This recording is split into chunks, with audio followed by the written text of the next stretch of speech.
Acho que eu vou fazer um complemento histórico na fala do Roberto, que a direção também está muito atrelada à energia elétrica, né? A gente precisa lembrar disso, né? Quando a luz no teatro nasce, né? nas mãos do Stanislavski ou do Antoiani, como que isso muda completamente a cena, né? Como eles começam a ter uma noção de espacialidade, ou mesmo o Apiá ou Craig, né? Como que a direção ela é completamente atrelada à energia elétrica, né? E tudo isso logo depois com o cinema, né? Essa questão do diálogo do cinema e do teatro, das projeções, Piscato, Meyerhold mesmo, né? Usava esse procedimento. Bom, o meu recorte é sobre a diluição dessa figura do diretor nos grupos que estão no projeto. Nesses 3 anos, né, de projeto, o que eu consigo perceber é que se a gente fizer uma equação de todos os grupos orientados, quais grupos de fato tem um diretor, aí diretor no pleonasmo, diretor criador, diretor provocador, diretor artista, né? Porque a gente sabe que diretor é tudo isso, né? E mais tudo isso que o Roberto disse, né? O diretor quase sempre nesses grupos é o animador, é quase sempre aquele que anima o grupo a se encontrar nas datas de orientação, mas quase sempre ele não tem a autonomia artística que a gente espera de um diretor, né? Ou de um provocador de procedimentos ou de processos. E é uma figura demonizada muitas vezes porque não existe o entendimento do ofício do diretor teatral, né? O que vem a ser o encenador.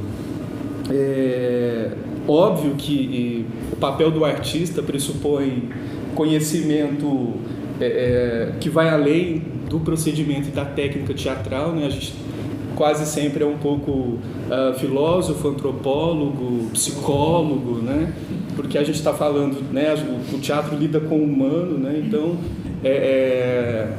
e quase sempre essa figura, se a gente, assim, friamente mesmo fizer um levantamento, vão ser poucas figuras diretores que nós temos, né? Porque quase sempre falta o entendimento desse lugar. Uma das coisas que me hoje na minha vida, né, a função professor ela é mais verticalizada, né? Essa questão da formação, como formar diretores, né? Como que a gente pode pensar em procedimentos artístico-pedagógicos de verticalização e de didáticas para que a gente forme diretores, né? Formar no sentido quase de informar, né? Porque a gente sabe que existe uma coisa anterior antes, né? Eu acho que quando a gente fala de técnica de teatro, a gente tem que antes ter um olhar de repertório, né? Eu sou do interior, eu voltei para o interior e não adianta, não existem referências, né? É realmente muito difícil. Acho que o projeto tem descoberto cada vez mais isso, né? É interessante que os grupos assistam espetáculos. É interessante que o grupo participe de processos. Não estou dizendo que isso é mais importante do que as orientações, mas é um complemento muito importante porque realmente falta informação. Eu entro numa sala de aula no interior para falar de teatro, as minhas referências, se são de teatro, se eu não consigo encontrar no YouTube, os alunos não têm as referências. Eu não posso falar de um Bob Wilson ou de um Peter Brook. As referências quase sempre vão para as telenovelas ou para os filmes medianos, porque falta o referencial, falta todo o aporte teórico e prático, porque realmente é uma realidade do interior de São Paulo, do interior dos Brasis, né? essa falta de repertório, de conhecimento prático.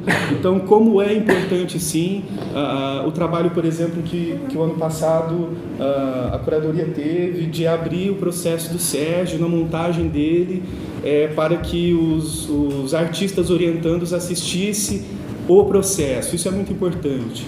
E acho que tem que ser cada vez mais, porque ainda mais quando está naquele momento embrionário do projeto, onde esses artistas orientandos eles vão poder ver o nascimento de uma cena, por exemplo, né? A discussão de uma cena, aquilo que... porque nas minhas experiências, tanto em Jaú como hoje, em Ilha Solteira, eu não culpo os diretores dos grupos pelas faltas deles, né? Pela precariedade deles. Na verdade, existe sempre uma tentativa, né, imensa de que o trabalho seja interessante, mas realmente falta essa ideia de como conduzir um processo, dos procedimentos, toda essa história do teatro, ela não existe, né?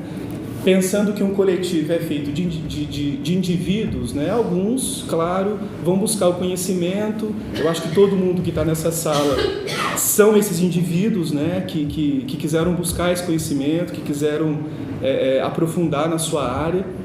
São poucos, é raro. Quando existe, é o momento que eu particularmente tenho um diálogo mais aprofundado, né? Hoje no grupo que eu oriento, por exemplo, existe uma figura que tem um interesse, né? Mas obviamente que eu não deixo de abrir isso para o grupo, mas enfim, a gente sabe do que a gente está falando, né? Existem figuras que se colocam, por exemplo, que chamam a direção para si, né? E eu acho isso muito, enfim, muito importante. Essa questão desses saberes, né? Se falta repertório e falta referência, essa rede autorreferente, a gente acaba se tornando, né, essa rede autorreferente, no sentido que antes de falar de teatro, de encenação, eu estou achando muito curioso cada vez mais, e o projeto também aposta nisso. Eu acho que tem que ser cada vez mais vertical nesse sentido. Uma palestra, por exemplo, sobre história da arte com história do teatro. Isso aconteceu esse ano. Eu pude fazer isso com a Sandra Tucci, né? Como que é importante esse momento para que aquelas pessoas tenham isso que a gente teve agora, né? Uma palestra de 3 horas sobre história da arte e história do teatro. Como é importante, por exemplo, não sei, uma oficina sobre fotografia. Mas como assim fotografia, teatro? É importante esses seres olharem para a luz. É importante esses seres usarem o Instagram além do selfie, entendeu? É importante que eles entendam o que é uma contraluz, né? Quer dizer, essa sensibilidade, ela é anterior. Eu acho que aí sim a gente pode falar depois do cara conhecer o Godard, ou o Truffaut, ou o John Cassavetes, né? Se a gente for falar de cinema, ou ter todas as referências que hoje, na minha época não existia isso, mas hoje tem o YouTube, hoje tem o Google, né? Quase sempre eu estou nesse diálogo com os grupos, né? Usem a internet a favor, né? Não joga contra, vai a favor, né? Então tem muito PDF, tem muito artigo para poder baixar, para poder estudar, e mais do que isso, prática, né? A experimentação. O Sérgio hoje na fala trouxe isso, né? Não há certo e errado, há sempre possibilidades. Arte não é regra, é exceção. Então, assim, a minha preocupação hoje é nesse sentido, né? Quem é o diretor desses grupos? Quem é que realmente provoca esses procedimentos? Qual a autonomia desses grupos com a ausência do projeto? Será que eles conseguem alavancar procedimentos? Será que eles conseguem... E como que a gente pode pensar a partir de agora uma didática, né, uma metodologia de instaurar cada vez mais essa figura. Eu concordo com o Roberto, acho que quase sempre tem essa figura diluída, e o problema nos processos, eu acho que vai ao encontro da ausência dessa figura, né? E essa figura, muitas vezes, no teatro amador, né? Ela sempre conjuga direção e iluminação, direção dramaturgia, direção cenografia, e eu não acho isso um problema, eu acho bom, né? Eu devo ao teatro amador a minha formação nesse sentido. Eu não seria iluminador se eu não tivesse tido, né, porque ninguém estava lá para iluminar o que eu fazia. Então, né, em Franco, uma vez alguém me perguntou: por que você é diretor? Simplesmente porque eu preciso defender aquilo que eu acredito. Eu não vejo no palco aquilo que eu acho bom, que eu acho interessante de ver. Então eu vou fazer teatro, e para fazer o teatro que eu acredito eu tenho que dirigir, né? Então isso é muito importante. A descoberta, a experiência, a praxis é sempre muito importante.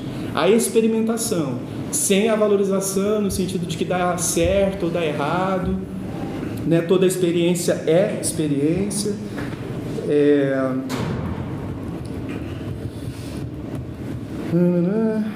isso, acho que é isso.